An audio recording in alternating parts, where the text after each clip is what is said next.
Ce matin, on rencontre notre député de Chicoutimi-Le-Fjord, député libéral Denis Lemieux. Comment ça va ce matin? Très bien, et vous? Écoutez, c'est toujours un plaisir de vous recevoir à l'émission pour Bien notre fou. rencontre mensuelle. On a beaucoup de dossiers ce matin Il y a d'ailleurs. énormément de dossiers. Oui, et on peut difficilement passer à côté de ce geste spectaculaire que vous avez posé pour montrer votre appui aux agriculteurs et producteurs laitiers concernant le dossier de la taxe sur le lait dit diafiltré.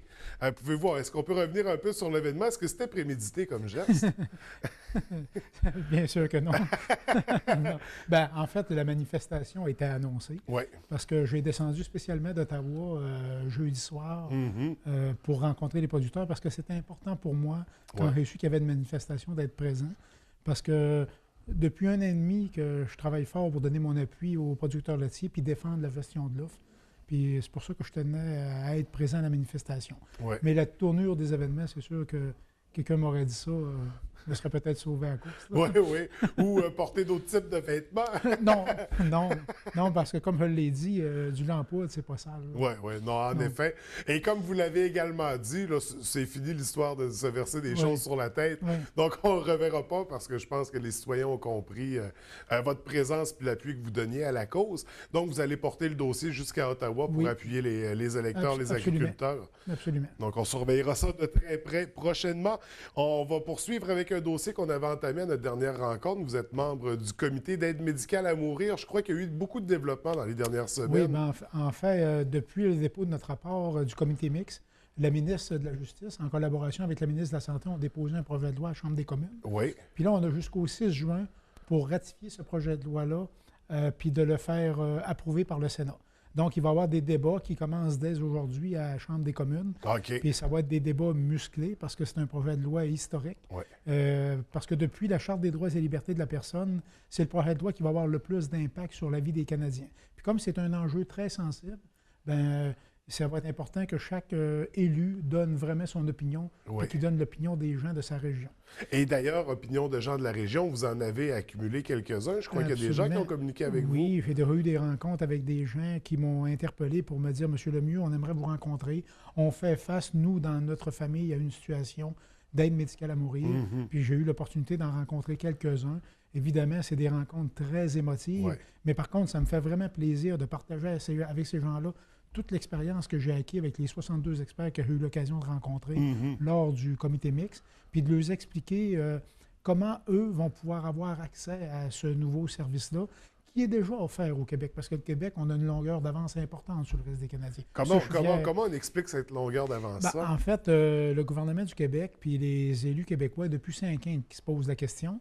Puis le procès Carter à la Cour suprême dure depuis plusieurs années. Ouais. Puis les gens du gouvernement du Québec, qui sont d'habitude très avant-gardistes, ont pris la balle au bond il y a 5 ans passés pour commencer une longue réflexion. Puis cette longue réflexion-là a amené plein de travaux parlementaires au Québec. Puis c'est ce qui a permis d'aboutir à une loi au Québec qui était pas la loi que le gouvernement et que les Québécois auraient nécessairement souhaité, parce qu'à ce moment-là, le jugement Carter n'était pas connu. Oui. Parce que nous, la problématique était très différente, parce que nous, on avait un jugement de la Cour suprême. Donc, la question, c'était pas oui ou non à l'aide médicale à mourir, mais comment on va le faire. Tandis que le gouvernement du Québec avait déjà imaginé un comment en étant extrêmement prudent par rapport au Code criminel fédéral. Cette donne-là, maintenant, a changé, là. Donc, c'est ça, il y a des éléments qui sont différents. Absolument. Est-ce qu'on va voir un aboutissement bientôt? Parce que ça a quand même fait beaucoup de pas depuis la dernière fois où on s'est rencontrés. En fait, on a un deadline important. Au début du mois de juin 2016, il faut que la loi soit adoptée. Sans ça, il va y avoir un vide juridique au Canada. Là. OK. Donc, probablement qu'à notre prochaine rencontre, on aura des choses à annoncer. Parlant de choses à annoncer, un dossier qu'on commence à entendre parler, ça concerne l'armée canadienne, un examen de la politique de défense. Donc, une consultation publique. De quoi il s'agit exactement? En fait, le ministre de la Défense nationale avait eu comme mandat du premier ministre de revoir la façon de diriger puis de la façon d'orienter le travail des Forces armées canadiennes. Oui. Puis le ministre a décidé, avant d'aller de l'avant avec des réformes, de consulter la population canadienne. Puis moi, bien évidemment que c'est un sujet qui m'interpelle beaucoup parce que la Défense nationale, dans notre circonscription, avec la base militaire de Bagotville, on est un acteur très important dans la défense du Canada. Absolument. Puis là, ben, j'ai évidemment l'intention, avec les citoyens de ma circonscription, de m'impliquer énormément dans cette consultation-là, parce que c'est important pour moi de bien faire connaître au ministre de la Défense nationale c'est quoi la réflexion puis la vision des gens de chez nous quand on parle de défense du Canada, quand on parle du rôle du Canada dans le Grand Nord canadien pour surveiller le Grand Nord canadien. Ça va être quoi le rôle du Canada à l'international? On va s'inscrire comment? On va s'inscrire comme des gens qui vont aller intervenir à l'étranger. Est-ce qu'on va intervenir un peu plus avec nos ressources humaines? Parce que vous connaissez la réputation des soldats puis des hommes et des femmes qui sont dans la Défense nationale. On a une réputation extraordinaire partout autour du monde. Ben moi, c'est sûr que je veux discuter de ça avec mes citoyens pour voir s'ils veulent qu'on continue à mettre l'emphase sur ces ressources humaines-là qui ont une réputation partout à travers la planète. Donc, une consultation qui devrait débuter pour quelle période? Moi, je crois que dès cette semaine, il y a déjà des gens de mon équipe qui vont se mettre au travail pour préparer la structure. Puis nous, ben, on a un enjeu très important à la base militaire de Bagotville, c'est que la Défense nationale étudie actuellement le programme Justas, qu'on l'a baptisé Justas. Ça, c'est un programme dans lequel la Défense nationale regarde pour faire l'acquisition de drones militaires, des drones de surveillance. Puis c'est un projet d'investissement majeur. On parle d'un projet de l'ordre de 3 milliards d'investissements. Puis évidemment que moi, je suis ça de très près parce que je crois que la région, avec la base militaire de Bagotville, avec l'Université du Québec à Chicoutimi, avec le Centre d'excellence de drones qu'on a à Alma, avec le CTA à Jonquière. On a toutes les ressources qu'il faut pour... Puis en plus d'avoir les meilleures ressources humaines pratiquement au Canada, ben moi, je pense que c'est important de bien faire connaître notre position par rapport aux drones militaires, puis regarder la possibilité avec le ministre de la Défense nationale, si c'est possible, d'obtenir les drones militaires à Bagotville. Donc, ça serait une nouvelle extraordinaire. C'est un beau dossier. Oui, un très beau dossier. Donc, la consultation qui débute à compter de cette semaine, on surveille ça de très, très près. On va parler de dossiers de politique internationale. On parle beaucoup ces temps-ci de la surtaxe américaine avec les industries du papier ici qui nous touchent directement. C'est quoi la position du gouvernement? Qu'est-ce qu'on fait avec ça? En fait, c'est important d'expliquer le concept. C'est que les Américains, le commerce américain ont décidé d'imposer une surtaxe de 17,87 sur toutes les importations aux États-Unis de papier supercalandré. Puis ça, bien, ça nous touche directement dans la région parce qu'on a 2 moulins à papier qui produisent du papier supercalandré. Donc, moi, je suis intervenu directement auprès de la ministre du Commerce international à la demande de M. Garneau, qui est le président de Produits forestiers résolus, parce que M. Garneau est très proactif dans ce dossier-là. Il se débat très fort pour maintenir les usines régionales en bonne position économique. Puis j'ai fait plusieurs interventions, j'ai l'intention d'en faire d'autres, puis j'appuie cette industrie-là. Puis c'est très important qu'on fasse appliquer l'ANELA, puis qu'on fasse appliquer les règles de libre-échange dans le domaine du papier supercalandré. Absolument. Donc, un dossier que vous surveillez de l'œil, que vous surveillez très près. Oui. Très, très près. Donc, nous aussi, on va en profiter pour le surveiller. Négociation Canada-États-Unis sur le bois d'œuvre. Dans la même lignée. Dans la même lignée, en fait, c'est un sujet qui touche énormément les citoyens de ma circonscription puis de la région. On est des grands producteurs de bois d'œuvre. Puis, en fait, depuis l'automne dernier, il y avait un accord entre le Canada et les États-Unis qui s'est terminé. Puis depuis cette période-là, c'est le libre-échange entre le Canada et les États-Unis jusqu'à cet automne. Mais à cet automne, il faut avoir une nouvelle entente. Fait que les gens de l'industrie, puis encore une fois, M. Garneau a été un acteur très important.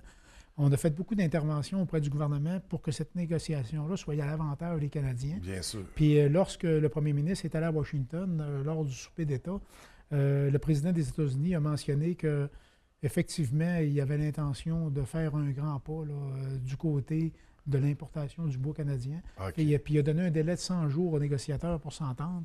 Donc, on surveille ça de très près. Puis en tout cas, moi, je suis optimiste qu'il va y avoir un règlement, même si je sais que c'est un dossier très complexe, parce que la réalité du bois d'œuvre diffère beaucoup d'un endroit à l'autre au Canada. Oui, oui, absolument. Donc, une négociation qui est en cours. On parle de 100 jours. Il en reste un peu moins que ça. Il reste à peu près 70 jours là, avant la fin de l'entente. Donc, encore 2 mois avant d'avoir les résultats de cette négociation. On va revenir sur le dossier du lac de Bourg-Rouge de Rio Tinto, du deuxième lac. Quelle position on a avec le gouvernement par rapport à ça? En fait, ce n'est pas un projet qui a beaucoup de juridiction fédérale. Par contre, j'ai été interpellé. Puis, en fait, ce que Rio Tinto fait actuellement, Ils ont mis en place puis, un processus pour consulter les citoyens. Ils ont défini, puis ils sont en train de regarder ce serait quoi la meilleure technologie à utiliser. Puis en fait, pour reprendre un peu vos mots, c'est qu'avant ça, il y avait un lac de boue rouge. Mais dans le futur, avec les nouvelles technologies, ça va être de la terre rouge. Ouais. Fait que ça ne se traitera pas, puis ça ne se disposera pas de la même façon. Puis moi, mon approche dans ces projets-là, c'est toujours la même. La première étape, c'est de bien comprendre le projet. La deuxième étape, c'est de regarder avec les différents paliers de gouvernement tout ce qu'on peut faire pour aider à faire réussir ce projet-là. Puis une autre étape très importante, c'est de regarder pour s'assurer qu'on fait ça dans le respect de l'environnement puis en collaboration avec les citoyens qui sont impactés par le projet. Fait que là, j'ai vu qu'il y avait eu des rencontres déjà de tenues avec les citoyens. Puis moi, j'ai rencontré les gens de Rayon Tito qui m'ont expliqué le projet. J'ai aussi rencontré un groupe de gens qui se questionnent sur le projet. Puis ce que je sens, c'est qu'il devrait y avoir une entente entre les parties, puis tout le monde devrait trouver son compte dans ça. Donc, on se croise les doigts pour que tous les parties impliquées, justement, trouvent son compte dans ce dossier. Effectivement. Un dossier qui touche beaucoup de gens. Donc, ça serait les sujets de discussion de ce matin. Okay. Nous, est-ce qu'on a des dossiers à surveiller prochainement pour les prochaines semaines, les prochains mois dans la circonscription? C'est sûr que moi, je surveille toujours de très proche le développement économique. Oui. Il y a un dossier qu'on travaille fort puis qu'on parle presque tous les jours, c'est le dossier des saines habitudes de vie. Parce qu'on sait que dans la région, on a un ambassadeur qui est Pierre Lavoie. Puis mettons qu'on l'utilise au maximum avec l'Université du Québec à Chicoutimi, avec le CIUS, avec le Cégep de Chicoutimi, avec l'hôpital de Chicoutimi. Il y a même des beaux projets à la baie qui se discutent actuellement, qui sont rattachés aux saines habitudes de vie. Fait que là, on est en train de mettre en place une structure dans laquelle on voudrait faire rayonner une cité des saines habitudes de vie. Puis moi, je continue à marteler mon objectif que je voudrais que le Saguenay, on devienne la capitale canadienne des saines habitudes de vie. Et peut-être même mondiale, qui sait? Ce serait extraordinaire. Ce serait extraordinaire. Oui, ça serait vraiment incroyable. Ouais. Donc, des beaux projets, des beaux dossiers. Merci de nous avoir accordé cette entrevue de Toujours ce matin. un immense plaisir. Nous, on se revoit le mois prochain. Avec plaisir. Alors, je vous souhaite un très beau mois de mai. Merci. Merci, bonne journée.